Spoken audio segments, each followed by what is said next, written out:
Baik saudara terkasih, hari ini saya diberikan kesempatan oleh Bapak Gembala untuk memberitakan kabar baik untuk kita. Seyogianya memang, ya mohon maaf di flyer di WA grup kita adalah Bapak yang pelayanan di sana. Tapi karena kebutuhan dari Bapak Gembala harus ya menyelesaikan disertasi yang harus diselesaikan, ya ada jadwal perubahan yang mendadak dari promotornya dan ternyata ujian disertasinya itu harus dilaksanakan pada hari Selasa. Tadinya jadwal untuk itu belum ada, jadi sempat flyer kita udah dibuat dan lain sebagainya. Jadi mohon maaf untuk hal ini. Saya perhatikan ibu bapak, ternyata untuk mendapatkan gelar doktor itu tidak gampang. Dibutuhkan kerja keras, dibutuhkan konsentrasi yang sangat tinggi. Bapak sampai harus tidur jam 5 pagi, jam 4 pagi, waduh. Buka yang mau diuji sama sama Pak Propnya itu banyak. Lebih dari 300, saya tanya Bapak, berapa halaman? Lebih dari 300. Nah yang 300 halaman ini harus dibuat lagi PowerPoint-nya ya. Jadi untuk menyelesaikan itu, sampai Bapak bilang udah mau muntah karena capeknya untuk mempersiapkan itu. Nah makanya Bapak bilang, Mam tolong bantu kami yang khotbah. Saya pikir kalau kita pernah mempersiapkan skripsi, tesis, saudara pasti sudah paham di sana. Ya. Kadang-kadang kalau mungkin fokus kita sebagai mahasiswa ya kan, dia memang ada duduk di bangku kuliah tidak sambil kerja, tapi fokus di kuliah menyelesaikan skripsinya masih aman, masih gampang. Tapi ketika para orang tua harus kuliah, menyelesaikan disertasi, menyelesaikan tesis, wow, itu butuh konsentrasi tinggi. Dan bukan hanya konsentrasi yang tinggi, dananya juga butuh luar biasa. Nah makanya Bapak Ibu, kalau Tuhan tolong doakan Bapak besok pagi berangkat, mungkin jam 4 pagi udah berangkat dari sini, lalu berangkat ke Jakarta, mempersiapkan semuanya untuk ujian tertutup. Setelah itu Selasa ujian dengan 2 prof, ya profesor, ya 2 profnya, lalu ada dokter-dokter lagi yang harus menguji disertasi yang tulisan yang penelitian yang sudah dibuat oleh Bapak Gembala kita. Doakan Bapak Ibu sehingga semuanya boleh berjalan dengan baik. Jadi kalau ada yang sangat aku pengen kali loh mendengar khotbah Bapak, bukalah YouTube GBI Live Stream. Buka YouTube-nya, saudara bisa mendengarkan suara Bapak Gembala saudara ya. Sekalian memberitahu supaya banyak menonton. Mana tahu jadi berkat untuk gereja kita YouTube-nya tersebut ya. Oke, ini hanya sekedar pembukaan. Jangan tegang kali Bapak Ibu ya. Biar cukup saya aja yang tegang, Bapak Ibu gak usah, anak-anak muda gak usah. Santai aja, coba senggol tetangganya, ya santai tapi serius bilang. Iya, jadi kita semua sama-sama enak dan sama-sama nyaman. Nah ibu saudara terkasih, sepanjang bulan Juli sudah disampaikan kepada kita bagaimana kita harus memiliki ketaatan dalam mengikut Tuhan. Sebagai jemaat dan juga sebagai hamba Tuhan, kita diingatkan supaya kita tetap memiliki gaya hidup untuk terus taat kepada Tuhan. Pada minggu lalu Bapak Gembala sudah menyampaikan kepada kita seperti apa ketaatan yang radikal itu. Kalau saya boleh memberikan penjelasan sedikit dari apa yang disampaikan oleh Bapak Gembala kepada kita, bahwa ketaatan yang radikal itu adalah ketaatan yang diperlihatkan secara terus-menerus. Tidak dipengaruhi oleh situasi maupun kondisi. Kalau lagi enak baru taat, kalau tidak enak nggak usah taat. Tidak dipengaruhi hal yang demikian. Walau ada godaan untuk kita mengiri atau menganan, tetapi kita akan tetap mempertahankan untuk lebih taat dengan apa kata Tuhan dalam hidup kita. Inilah yang disebut dengan ketaatan radikal. Dan diberitahukan kepada kita, ketaatan radikal ini sudah dimulai oleh Bapa orang beriman, yaitu leluhur kita Bapak Abraham. Dengan segala tindakan yang dilakukannya, memberikan teladan dan contoh kepada setiap kita ibu saudara terkasih.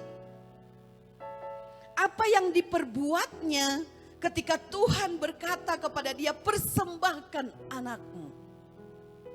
Anak yang sudah lama dinanti, anak yang sudah lama ditunggu. Bahkan untuk mendapatkan anak tersebut harus terjadi peristiwa-peristiwa atau tragedi yang harusnya itu tidak terjadi di rumah tangga Bapak Abraham. Tetapi ketika suara datang berkata, persembahkan anakmu, Abraham lebih memilih taat kepada suara Allah daripada perasaan kenyamanan dan wibawanya. Karena pada masa perjanjian lama, orang yang tidak memiliki keturunan itu adalah sebuah aib, kutuk Bapak Ibu Saudara terkasih. Tapi Abraham lebih memilih mengabaikan wibawa, mengabaikan kehormatan, mengabaikan semua rasa nyaman, perasaan yang ada dirinya, dan memilih untuk taat kepada Allah. Makanya dia tidak kompromi dengan istrinya. Kalau nanti dia berkata kepada istrinya, Mam, anak kita persembahkan sama Tuhan ya. Aku dengar suara Tuhan bahwa anak kita harus kita persembahkan sama Tuhan. Pasti istrinya bilang, alah suara Tuhan, suaramu itu mana benar itu. Pasti istrinya akan bilang begitu. Bagaimana mungkin Tuhan sudah kasih lalu dia minta lagi. Sudah lama kita tunggu lalu mau dipersembahkan lagi. Gak benar itu suara yang kamu dengar. Pasti istrinya akan bilang begitu Bapak Ibu Saudara terkasih. Tapi dia memilih untuk tidak kompromi dengan semua orang-orang di sekitarnya. Lalu dia melangkah pergi ke tempat persembahan anaknya yang sudah diperintahkan oleh Allah. Lalu apa yang terjadi saudara terkasih? Sampai pisau hendak menancap tubuh anaknya. Ketaatan dari Abraham teruji, terdengar suara, lihat di sampingmu korban persembahan sudah aku siapkan. Jangan apa-apakan anakmu tersebut. Saudara terkasih, ketika kita memiliki ketaatan yang radikal, ketaatan yang begitu kuat kepada Tuhan Allah, maka dikatakan Allah lah yang akan melindungi dan menaungi kita. Tidak akan mengizinkan bahaya terjadi dalam hidup kita. Kalaupun Tuhan izinkan sesuatu hal yang buruk terjadi di hidup kita, ada maksud Tuhan untuk melakukan, bahkan untuk memuliakan namanya lewat semua peristiwa yang kita alami itu. Tapi dalam sebuah ketaatan yang kita lakukan, pastinya akan mendapatkan berkat yang luar biasa dalam kehidupan kita. Nah jadi saudara terkasih, hal yang baik ini, makanya disebut Bapak Abraham adalah bapak orang beriman. Karena tindakan yang dia lakukan benar-benar menunjukkan ketaatannya kepada Tuhan Allah pencipta langit dan bumi. Nah dan melihat dari sini ibu saudara terkasih, seperti tema kita, mengembangkan gaya hidup ketaatan. Bagaimana caranya supaya kita bisa mengembangkan gaya hidup ketaatan dalam hidup kita sehari-hari Bapak Ibu. Termasuk dalam keluarga kita, pelayanan kita, dan yang lain-lainnya. Bagaimana caranya supaya kita bisa mengembangkan gaya hidup taat ini Bapak Ibu. Saya memberikan kepada kita hari ini, yang harus kita lakukan salah satunya adalah mendengar dan melakukan perintah Allah dalam hidup kita. Mendengar dan melakukan perintah Allah dalam hidup kita. Coba kita buka sebentar dalam Lukas pasal 6 ayat 46 sampai 49. Kita buka bersama-sama firman Tuhan ini Ibu Bapak.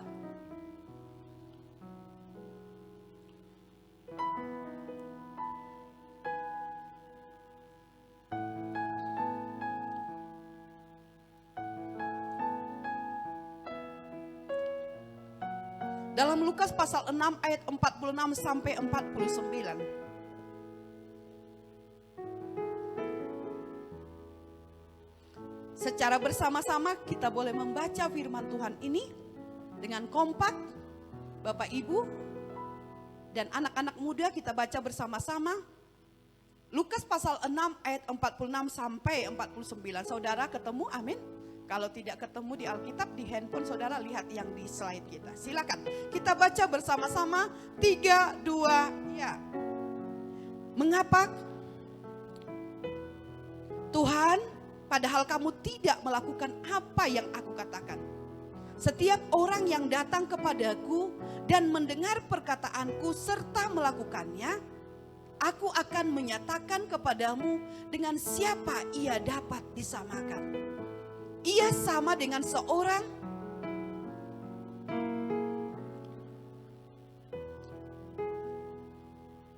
ketika datang air bah dan banjir melanda rumah itu.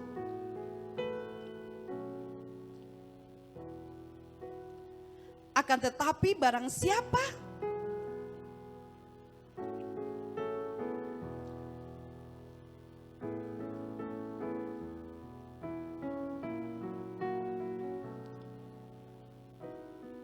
Oke, katakan amin. Ibu saudara terkasih, dari apa yang kita baca hari ini khususnya di ayat 46 saya ulang untuk kita. Mengapa kamu berseru kepadaku Tuhan, Tuhan, padahal kamu tidak melakukan apa yang aku katakan. Orang yang mendengar dan melakukan firman Tuhan adalah orang yang mengembangkan gaya hidup taat dalam hidupnya. Tetapi dalam apa yang kita baca di ayat 46 ini berkata, kira-kira kalau saya sederhanakan bahasanya begini, untuk apa kamu berseru-seru kepadaku kalau kamu tidak melakukan apa yang aku katakan? Kamu panggil-panggil namaku, tapi apa yang kuperintahkan tidak kamu kerjakan dan tidak kamu lakukan. Untuk apa? Jadi dari kata yang kita baca ini, nanti saudara boleh membandingkan dalam Matius pasal 7 ayat 24. Ini adalah Injil yang sama saudara terkasih. Memberitakan hal yang sama, ternyata orang yang tidak mendengar, orang yang tidak taat melakukan firman Tuhan, mereka adalah orang yang disamakan seperti orang yang bijaksana dan orang yang bodoh. Dikatakan ketika kita mendengarkan firman lalu kita taat untuk melakukannya, maka kita adalah orang yang bijaksana. Kita disamakan kepada orang yang bijaksana. Mengapa? Orang yang bijaksana diumpamakan seperti membangun rumah. Orang yang bijaksana dia akan menggali tanah dengan dalam. Lalu setelah dia gali dengan dalam, maka dia akan meletakkan batu di dalamnya. Setelah itu didirikannya rumahnya. Orang yang tidak bijaksana melakukan hal yang sama. Tapi dia menggali di atas pasir. Dia gali, tidak ada pondasinya. Lalu sama-sama orang bijaksana dan juga orang yang tidak bijaksana ini sama-sama mengalami badai. Sama-sama mengalami banjir. Sama-sama mengalami hujan. Saudara terkasih, orang yang mendengar dan melakukan firman Allah ketika diperhadapkan kepada situasi yang tidak nyaman, orang yang mendengar tersebut dia baik-baik saja. Dia tenang-tenang saja. Dia merasakan kenyamanan. Tetapi orang yang tidak mendengarkan firman Tuhan dan tidak melakukannya, ketika banjir datang, ketika badai datang, maka dikatakan rumah itu segera roboh, habislah sudah. Saudara terkasih, kita diperhadapkan kepada pilihan yang mana? Apakah kita orang yang bijaksana? Kalau kita orang yang bijaksana, berarti kita adalah orang yang taat, mendengar firman Tuhan dan melakukannya. Kalau kita menyuruh anak kita, "Nakku, cuci piring ya," kepada anak kita. Lalu dia berkata, "Mam, gak bisa, gak sempat mam, aku lagi ini kerja ini dan itu dan sebagainya." Lalu anak yang kedua, "Nakku, nanti sebelum papa datang, kamu siapkan makanannya ya. Supaya ketika papa datang, dia tinggal makan saja." Lalu si anak bilang, aduh mam gak sempat loh mam. Gak usah lah, nanti kalau saya yang bikin, aku mau cepat buru-buru, mau kumpul dengan teman, ada tugas yang harus diselesaikan. Jadi kalau aku harus nunggu-nunggu lagi nanti, maka teman-temanku akan tinggalin. Dan keburu juga kalau aku sediakan lebih awal, maka makanan papa akan keburu dingin. Jadi kayaknya gak usah deh mah, tunggu mama datang aja. Lalu disuruh lagi anak yang berikutnya. Ini anaknya ya, yang nyuruh mamanya. "Nakku, nanti siapin ya air panas papa." Tapi dia juga berdalih tidak mau melakukannya. Bagaimana perasaan seorang ibu? Pastinya akan berkata, "Andiko, kurang kaina ringe kubrekan pengajaran anakku kela turutina perkataanku." Orang Batak bilang, "Aduh hubain pengajaran asaboi taat anak kontuau." Ya. Mamanya pasti apa ya? Merasa, apa salahku Tuhan? Di mana letak kekuranganku? Kenapa anak-anakku gak taat dan tunduk kepada aku? Merasa demikian. Tidak mau melakukan apa yang diperintahkan. Tapi sebentar dia bilang, "Mam, Pap, Dad, minta uang dong." Ini semua dia mau, berkat-berkatnya dia mau. Tapi ketika disuruh untuk melakukan sesuatu dia gak mau. Bagaimana perasaan kita? Seperti apa kita? Saudara terkasih, ternyata Alkitab kita berkata, "Kamu panggil aku tapi tidak mau melakukannya untuk apa?" Tapi sebagai orang yang memiliki gaya hidup taat kepada Tuhan, ketika kita mendengar suaranya, ayo kita harus melakukannya. Saudara, orang yang mendengarkan firman Tuhan dan melakukannya, hidupnya tidak akan biasa-biasa. Tapi orang yang mendengar dan melakukan firman itu, taat kepada apa yang didengarkannya, hidupnya akan berubah. Karena itu adalah janji Alkitab, janji Allah pada setiap kita. Coba kita lihat dalam Ulangan pasal 28. Yuk kita buka Alkitab kita lagi.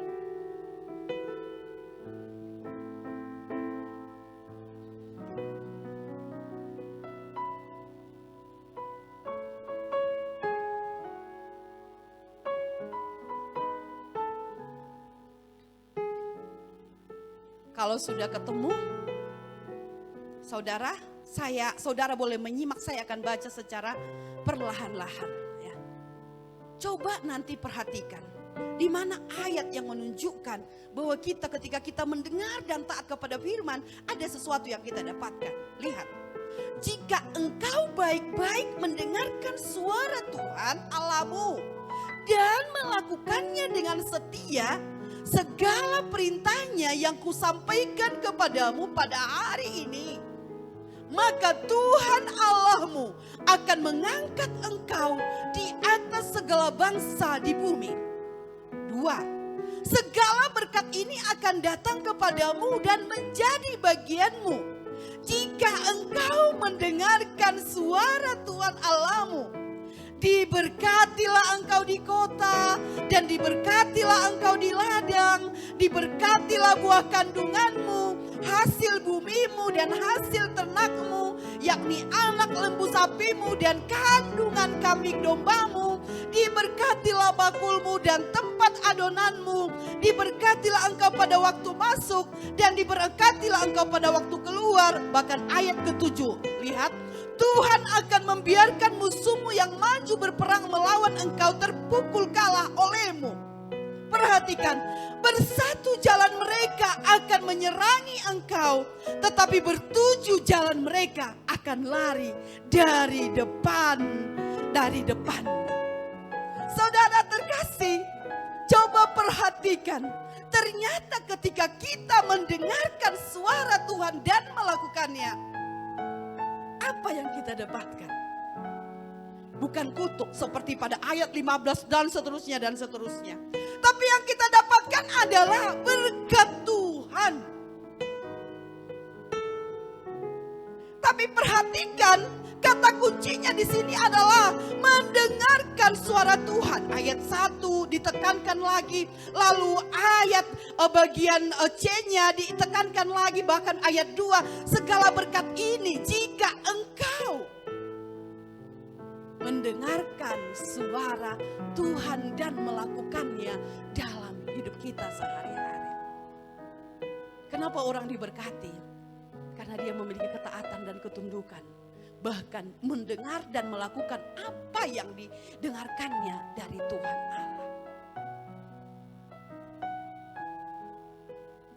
Lihat ketika kita ada di kota, di desa, dia ada menyertai kita.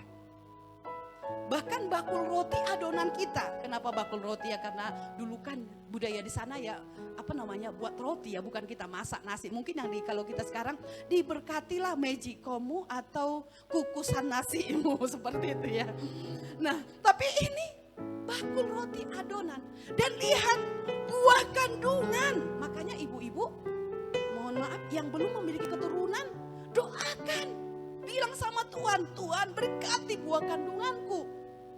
Jangan bilang sama yang anak gadis yang belum menikah. Ya, itu gak boleh. Waduh, ketawa kali ibu itu. Tapi dia berjanji, bahkan ketika kita ada di kota, di desa, di dalam rumah. Dan perhatikan, ternak kambing domba, kandungan lembu. Ini berbicara tentang apa? Usaha yang sedang kita tangani. Pekerjaan yang kita lakukan. Ketika kita mendengar dan melakukan apa perintah Tuhan dalam hidup kita, ternyata dia mengubah hidup kita menjadi hidup yang diberkati.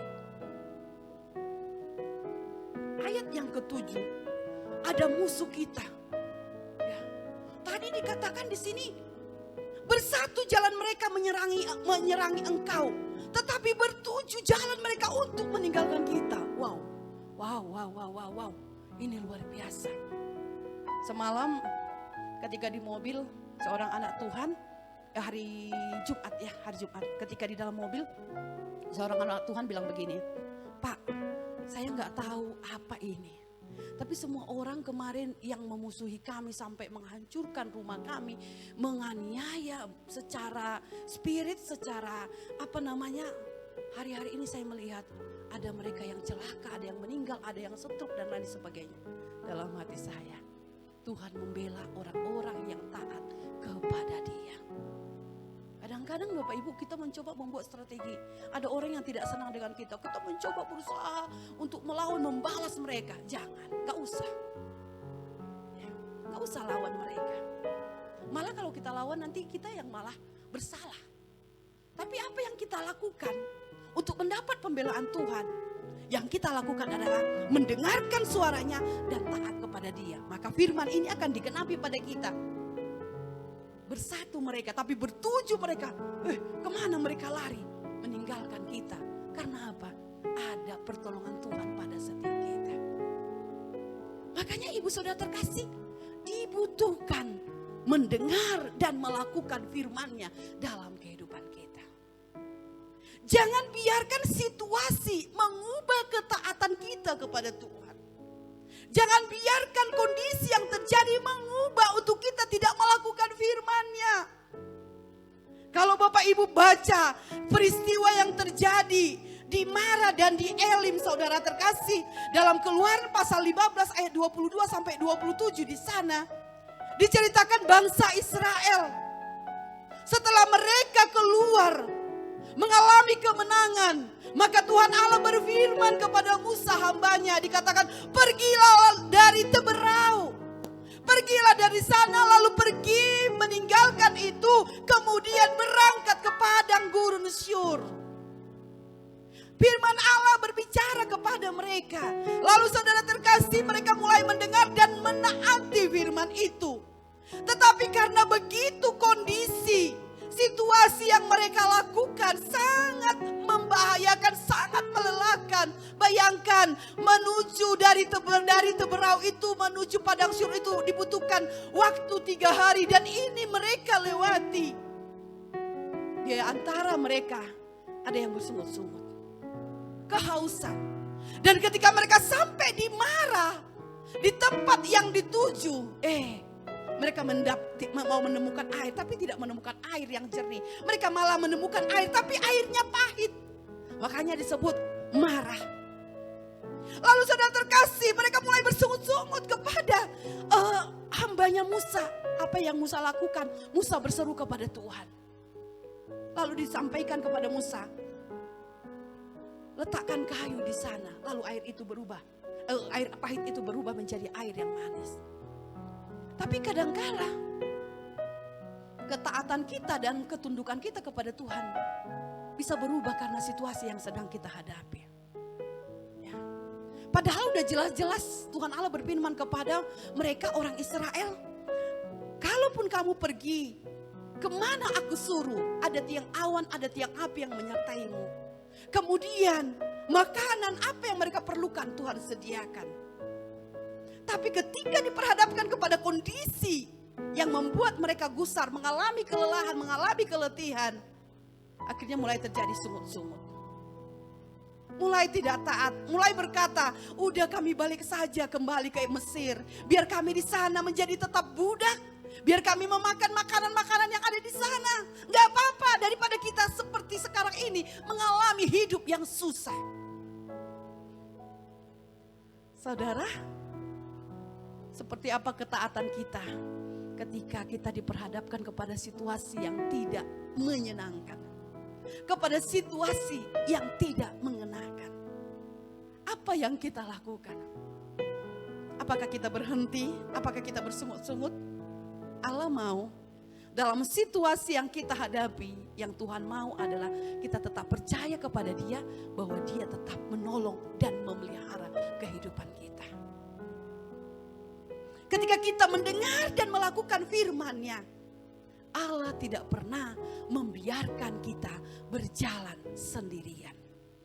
Coba Bapak Ibu perhatikan seperti apa kehidupan yang dialami oleh Nabi Yunus. Tuhan berfirman kepada Nabi Yunus, kamu pergi ke Niniwe.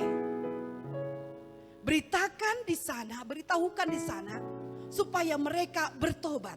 Karena kejahatan mereka sudah sampai kepadaku.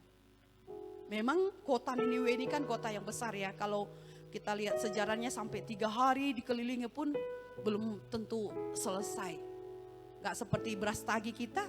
Memang kota kita kota yang enak ya, tapi kurasa kalau kita kelilingi kecamatan Brastagi ini nggak sampai berapa jam kita dapat mendapatkannya.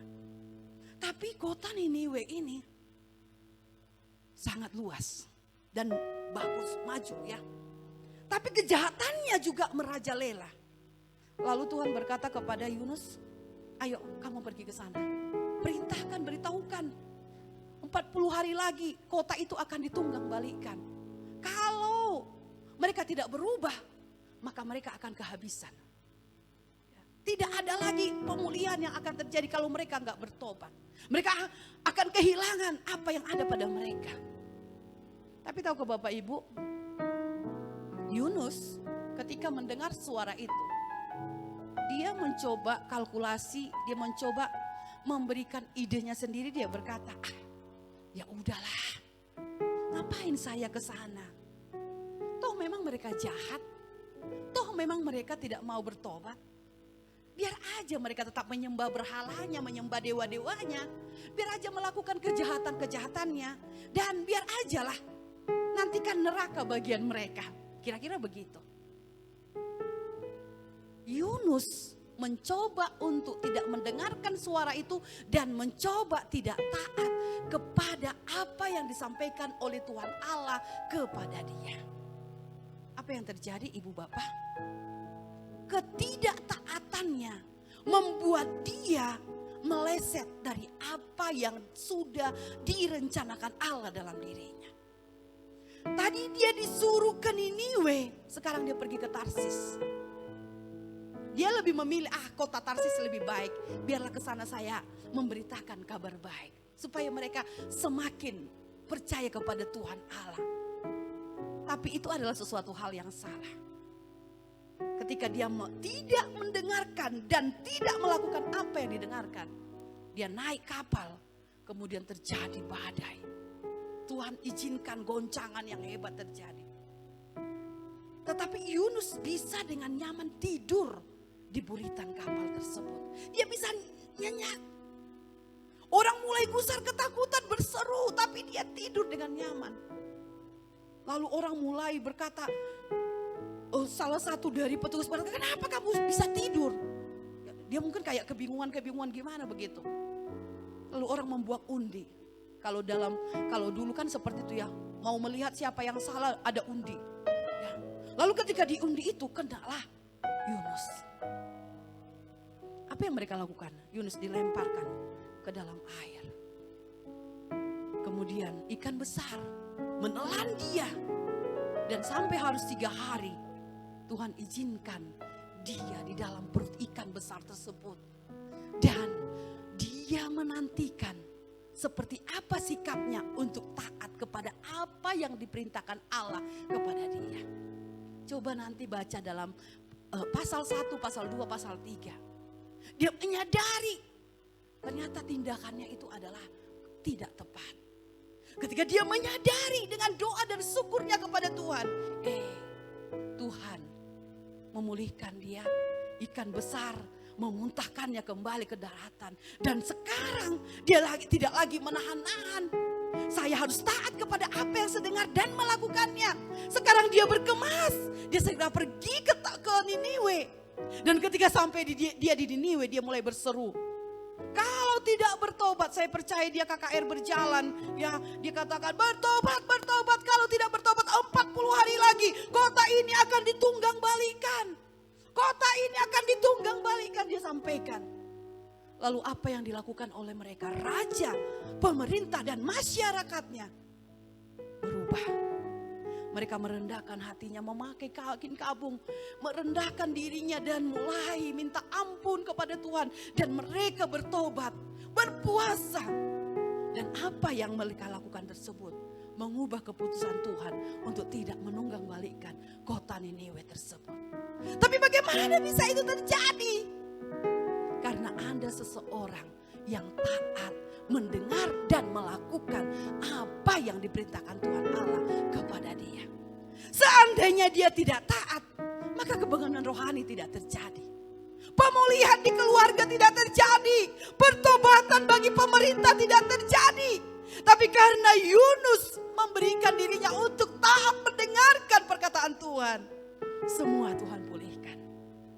Artinya Bapak Ibu sudah terkasih, kalau kita mau taat, mendengar, dan tidak sekedar mendengar tapi melakukan apa yang kita dengarkan, lihat akan ada revival, akan ada kebangunan rohani dalam diri kita pertama, kemudian keluarga kita, kemudian lingkungan kita, bahkan gereja kita, bahkan kota kita akan Tuhan pulihkan kalau kita mau mendengar dan melakukan firman Tuhan dalam hidup kita. Berikan tepuk tangan pada Allah kita. Jadi mari kita taat, mari kita mendengar. Jangan katakan, Bu, aku gak bisa, terlalu sakit apa yang aku alami ini. Bagaimana mungkin aku bisa mau mendengar dan melakukan apa yang aku dengarkan? Bagaimana mungkin aku bisa memaafkan dia? Terlalu sakit apa yang diperbuat kepada aku. Katakan istri kita, katakan suami kita, katakan anak-anak kita, katakan teman-teman kita, terlalu sakit yang mereka lakukan. Mertuaku terlalu sakit, sahabat dekatku terlalu sakit, Bu. Bagaimana mungkin aku bisa mendengarkan dan melakukan firman yang berkata mengampuni? Bagaimana mungkin, Bu? Gak bisa, Bu, gak bisa. Aku gak bisa mengampuni dia, Bu. Sulit bagiku. Kalau ingin mengalami jamahan Tuhan, tidak ada perdebatan dengan firman Bapak Ibu. Ketika firman berkata ampuni, lakukanlah pengampunan. Ketika Tuhan berkata perhatikan mereka yang susah, lakukanlah itu. Ketika firman Tuhan berkata beri kepada mereka, lakukan itu. Ketika Tuhan berkata kembalikan milik Tuhan, lakukan itu. Persepuluhan, ucapan syukur dan lain sebagainya. Dan ketika Tuhan berkata beribadahlah kepadaku dengan sungguh hati, bawa anak-anakmu untuk beribadah kepadaku. Ketika firman itu datang kepada kita, ayo kita lakukan dalam hidup kita. Jangan mencoba untuk memberikan alasan kepada apa yang sedang kita kerjakan dan kita alami dalam diri kita. Jangan sampai kita dipengaruhi oleh keadaan yang sedang terjadi dalam diri kita. Tapi ketaatan yang radikal ketika kita mendengar dan melakukan semua apa yang kita dengarkan tersebut. Sehingga kebangunan rohani terjadi. Bapak Ibu, dari apa yang kita lihat ini, saya ingin mau nyampaikan kepada kita. Kalau tidak ada orang yang taat, mendengar dan melakukan apa yang diperintahkan kepada dia, maka tidak akan pernah terjadi kebangunan rohani bagi suku Wadani. Tetapi misionaris tersebut, saya yakin sekali, yang menaruhkan di hati mereka untuk mereka pergi untuk memberitakan kabar baik kepada suku Wadani adalah Tuhan Allah, bukan yang lain. Bukan ambisi manusia, bukan. Tapi karena kita lihat tadi di kampus disebut di sana bahwa semua tulisan-tulisan sebenarnya dari Eliot itu sudah ada sebelum dia melangkahkan kaki ke sana. Apa yang didengar dan ketika didengar tidak dibiarkan mereka berlalu. Tapi mereka mulai taat. Ada ancaman, ada nyawa yang harus pergi. Mereka yakin sekali dan mereka sangat memahami. Mereka tahu kalau mereka pergi ke suku Wadani tersebut, mereka sudah tahu pasti akan kehilangan nyawa. Karena mereka tidak percaya kepada Tuhan. Mereka seperti kanibal ya, memakan orang sesamanya, masih primitif sekali. Tetapi sekarang mereka mengabaikan perasaan, bahkan rasa nyaman. Bahkan mereka mulai mengabaikan hubungan dengan anak istri mereka. Dan sekarang mereka misionaris itu mulai memberikan edukasi kepada anak dan istri mereka. Berkata, apa yang kau lakukan ini sebagai tanda ketaatanku kepada Bapa Allah yang telah memberikan kasih-Nya kepada aku. Jadi bahaya maut sekalipun mereka mulai terima. Dan dia berkata, sesungguhnya dia bisa membela diri. Waktu lalu saya sampaikan di sini, ada senjata di tangan mereka, bisa mereka mengadakan perlawanan. Tetapi kalau mereka melakukan perlawanan, mereka akan mati. Apa yang disampaikan Eliot kepada anaknya, anakku, mereka belum siap untuk masuk ke surga. Kalau mereka mati, mereka akan ke neraka. Tapi kalau papa mati pasti sudah masuk surga. Coba ibu saudara terkasih, ketaatan mereka adalah ketaatan yang radikal. Berikan tepuk tangan pada Allah kita. Dibutuhkan ketaatan. Saya yakin para istri, sebagai istri, bagaimana perasaan kita kalau suami kita diperlakukan seperti itu? Pasti akan merasakan sakitnya luar biasa. Sulit untuk mengampuni mereka. Tapi suami mereka sudah mengedukasi mereka terlebih dahulu. Bahwa ini adalah sebuah pengorbanan demi satu orang jiwa. Sehingga para istrinya tidak sakit hati, anaknya tidak dendam. Tapi malah mengasihi jiwa yang terhilang tersebut. Mereka malah datang kembali ke sana. Berbagi, menyampaikan kabar baik. Menyampaikan Injil kebenaran kepada mereka. Dan akhirnya lewat perhatian para istri dan anak mereka, pelayanan yang mereka lakukan, suku Wadani menerima Tuhan Yesus sebagai juru selamat mereka. Dan salah satu dari yang membunuh suami mereka menjadi seorang hamba Tuhan yang melayani suku-suku yang ada di sana. Artinya ibu saudara terkasih, kalau kita taat, mendengar dan melakukan apa yang diperintahkan kepada kita, akan terjadi kebangunan rohani. Ibu-ibu jangan bilang, Bu terlalu sakit Bu. Udahlah biar aja lah Bu. Aku gak bisa. Aku gak bisa melakukan seperti apa yang diharapkan firman. Aku gak bisa menerima dia kembali. Aku gak bisa mengasihi dia Bu. Kami berpisah saja, kami cerai saja Bu. Saya mau sampaikan, kalau suami saudara atau istri saudara atau anak-anak saudara sudah bertobat, gak apa-apa. Tapi kalau dia belum bertobat, bagaimana nanti ending hidupnya? Pasti neraka menanti dia. Relakah saudara? Padahal yang dituntut kepada kita hanya sebuah ketaatan untuk merendahkan hati kita, memberi ampun, merangkul dan mengasihi mereka kembali. Apakah kita sulit untuk melakukannya? Saya mau sampaikan, Bapak Ibu Saudara terkasih, dengarkan dan lakukan apa yang diperintahkan kepada saudara. Jangan keraskan hati kita. Jangan kita berkata, ini kan aku Bu. Sekarang ini kan orang mulai membusungkan dadanya berkata, ini kan karena aku, ini kan karena kekuatanku dan kemampuanku. Gak ada intervensi orang lain di sini, tapi ini karena aku. Makanya ketika dia diberkati, dia mulai melihat dan tidak lagi taat kepada Tuhan. Karena menganggap ini adalah kepunyaannya. Semua dari kekuatannya. Akhirnya dia digiring, jauh dari firman Tuhan. Saudara terkasih, ayo dengar firman-Nya, lakukan. Tuhan akan mengubah hidup kita. Tuhan akan mengubah keluarga kita. Tuhan akan mengubah rumah tangga kita, bahkan usaha kita akan Tuhan rubah ketika kita mau taat kepada Dia.